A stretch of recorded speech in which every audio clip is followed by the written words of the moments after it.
Her true story, from California. My son texted, "You won't be joining us. My wife prefers to keep it only her family." After I paid for the whole vacation, so I froze the travel fund before takeoff. They boarded the plane. The card didn't. "You should understand your place. My wife prefers to keep the vacation just for her family. You've already done your part by paying." That was the text my son sent me at exactly 11:02 p.m. 2 nights before the family trip I had been planning, funding, and dreaming about for 3 years. I sat at the kitchen table, my reading glasses perched on the tip of my nose, the soft hum of the refrigerator the only sound in the house. I had just finished placing the last set of travel-sized sunscreen bottles into the zippered bags I had labeled by hand, one for each grandchild. My hands were still sticky with tape from wrapping little souvenir bags with keychains that said "Aloha" and "Grandma loves you." The phone buzzed again. Another message. "Don't take it the wrong way, Mom. It's not personal. It's just simpler this way." I did not reply. I stared at the glowing screen until it went dark. Then I placed it face down on the table. He didn't call. He didn't say thank you. He didn't even bother to lie with kindness. Just a cold, quiet reshuffling of family, where the woman who raised him had become, in his words, not part of her family. I had known things were changing. It wasn't just the way Tanya, my daughter-in-law, corrected me in front of the kids, or the way she rolled her eyes when I told stories from when my husband and I first visited Hawaii on our honeymoon. It wasn't even how she started hosting holidays at her mother's house and forgot to mention it until the day before. No, what told me everything I needed to know was the way she had looked past me. Not through me, but past me, like a waitress at a restaurant that had already dropped off the check. Still, I never thought Nathan would go along with it.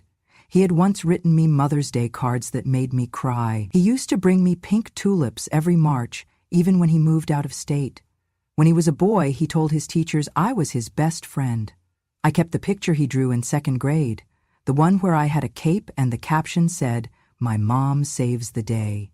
Apparently, I was no longer part of that story. I looked at the small duffel bag I had packed for myself. Inside were 2 sundresses I hadn't worn in years, a photo of my late husband I planned to place on the dinner table during our night at the beach, and a small box of matches for the candle I wanted us all to light in his memory. The candle was lavender, his favorite scent. I had imagined us standing on the sand, barefoot, as the sun dipped into the ocean. I imagined my grandson holding my hand, asking, "Did Grandpa love the beach too?" And I would say he loved it enough to bring me here before we could afford it. He loved it more because he shared it with me. But that wouldn't happen now, because I wasn't invited. I had paid for the beachfront villa. I had booked the flights. I had organized the airport transfers, the luau tickets, the snorkeling lessons, the breakfast baskets. I had spent hours on the phone with a travel agent, making sure the beds were soft enough for the kids, the walkways flat enough for Tanya's mother's bad knee. And now I was a line item that had been crossed off, the ATM that wired the funds and then quietly disappeared. I sat in the kitchen a long while. The clock ticked toward midnight. The house was dark around me, but I didn't turn on the light. I let the dim glow of the under-cabinet bulbs cast long shadows over the counters I had scrubbed earlier that evening. For a moment, I felt shame. Not anger, not even sadness, just shame. The quiet, aching kind that makes you feel like a fool for hoping. I thought about calling him. I even picked up the phone. But what would I say? "That hurts?" He knew that. "You've changed?" Of course he had. "Please let me come." I couldn't beg. Not after all I had given. I set the phone back down. Instead, I got up, walked slowly to my desk in the den, and turned on my old laptop. The screen blinked awake, sluggish but familiar. I clicked open the folder labeled Hawaii Travel Fund.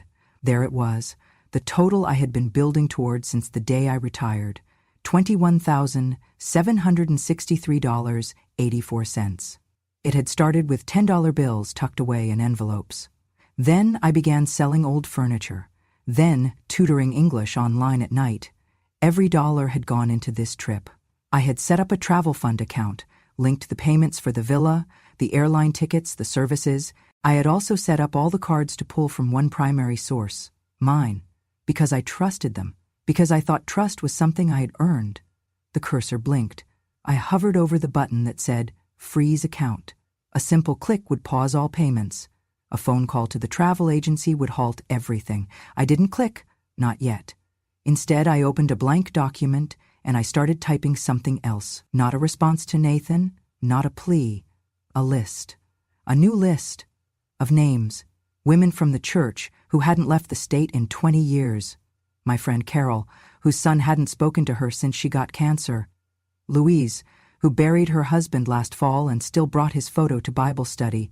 Frances, who helped raise her grandkids but wasn't invited to their graduations. Beverly, who told me last month that no one had ever taken a picture of her on the beach.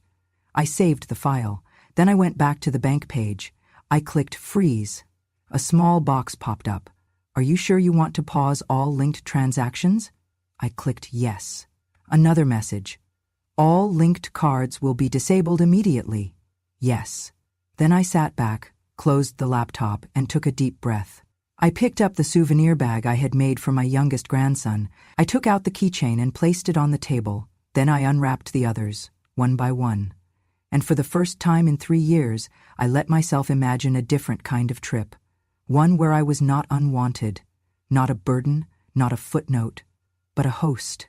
And I smiled. Not out of revenge, but out of something stronger. Clarity. It started with a jar. An old mason jar I kept behind the flower in the kitchen cabinet. I called it the dream jar, though nobody knew that but me. Every time I skipped buying something small, a bottle of vitamins, a movie rental, a new pair of house shoes, I'd take that money, in cash, and slip it into the jar. It wasn't much at first.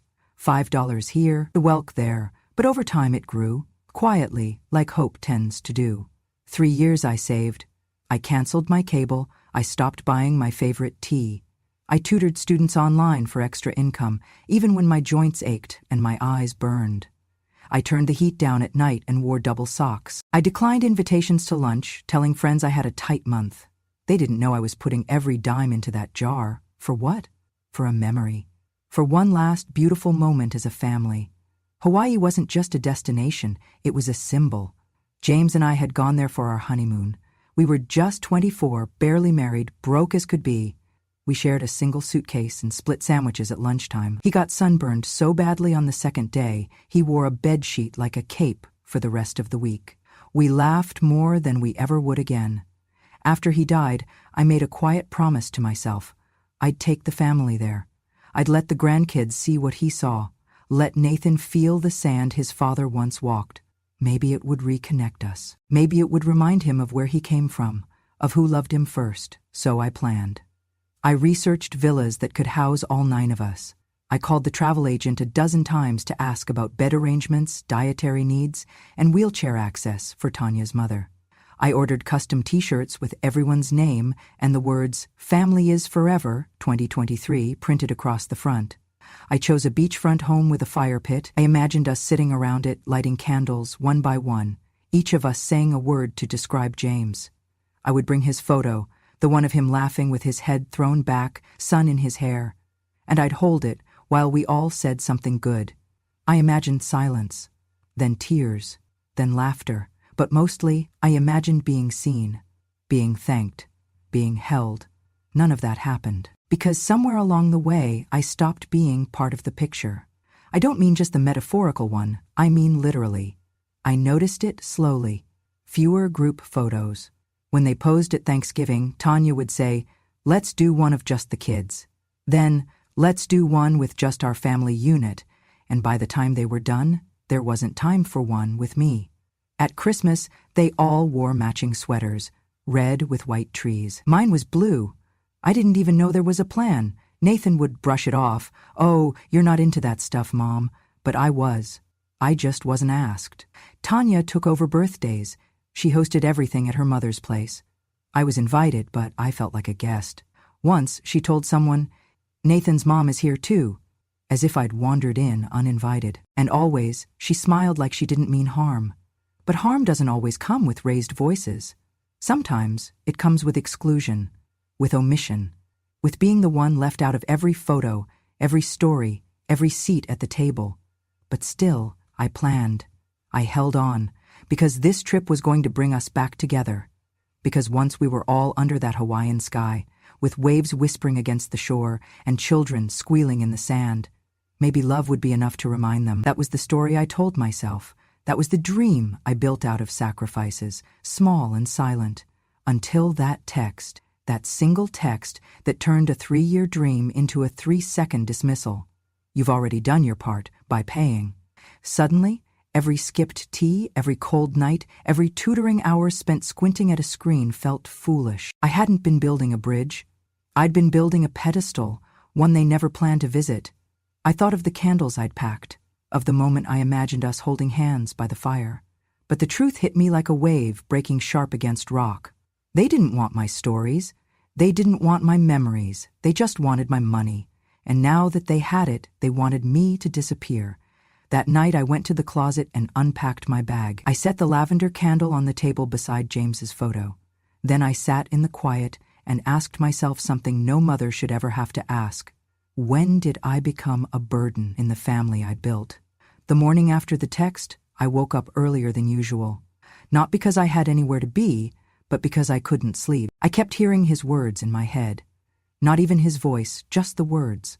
Cold, typed, delivered through a screen. You've already done your part by paying. I moved through the house like a ghost, folding the same blanket twice, straightening picture frames that were already straight, wiping the kitchen counter though it was spotless. The silence clung to me. It hummed in the walls. Later that afternoon, I opened my email to check a grocery receipt, and that was when I saw it. Subject, Final Itinerary, Hawaii Family. Passage, sent from the travel agency. I clicked it without thinking. A full breakdown of flight schedules, villa check-in times, excursions, dinner reservations, rental car pickups, everything I had worked so hard to organize.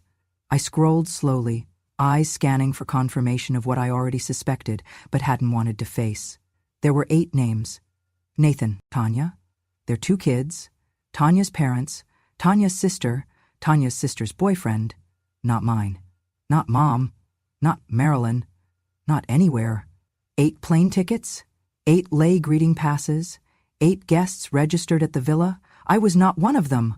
I stared at the screen, my hand hovering over the mouse. Then I zoomed in. Maybe there had been a mistake. Maybe I was under guest 9. Maybe they'd added me separately. Maybe, but there were no other attachments, no side bookings, no separate confirmation, just 8. I sat there for a long moment. Then I closed the laptop gently, like it might break if I moved too fast. That evening, Tanya called. Not Nathan, Tanya. Her voice was overly cheerful. "We're just wrapping up packing," she chirped. "I hope everything's set on your end money-wise. I think the final payment hits tomorrow, right?" I didn't answer right away. Then I asked softly, "Is there anything you need me to bring?" A pause, a sharp, awkward silence. "Bring," she echoed. "Oh, no, you don't need to bring anything," I pushed gently. "Just wondering if I should pack any games for the kids or snacks for the flight. I know sometimes they get motion sick." She cut me off, still smiling, but with steel in her voice now. "Marilyn, we've got it all handled. You really don't need to worry. In fact, we were thinking it might be best if you took this trip to rest. Stay home, focus on you." She didn't say it with malice, but the finality was there. They had planned the whole thing with me excluded, and were now pretending it was for my own good. After the call ended, I stood in my kitchen, staring out the window at the bird bath James had installed 20 years ago.